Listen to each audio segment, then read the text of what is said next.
நண்பர்களே, நம்ம Tamil Nadu government final year ஸ்டூடெண்ட்ஸுக்கு லேப்டாப் ஃப்ரீயா கொடுத்துட்டு இருக்காங்க. இது உண்மையிலேயே சந்தோஷப்பட வேண்டிய விஷயம்தான்.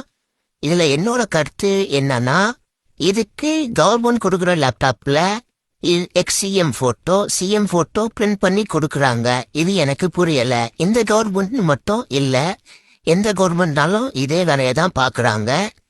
கவர்மெண்டோட நிதியிலிருந்து கொடுக்கிற பொருளுக்கு எதுக்கு இவங்க போட்டோ பிரிண்ட் பண்ணி தராங்க? இது எனக்கு புரியல. ஆனா லேப்டாப்பு குறை சொல்லக்கூடாது. உண்மையிலேயே லேப்டாப் நல்லா தான் இருக்கு, டிஸ்பிளேலாம் நல்லா இருக்கு. இந்த வருஷம் எலெக்ஷன் வேற வருது. சரி, அதெல்லாம் இருக்கட்டும். ஓவராலா லேப்டாப் நல்லா தான் இருக்கு.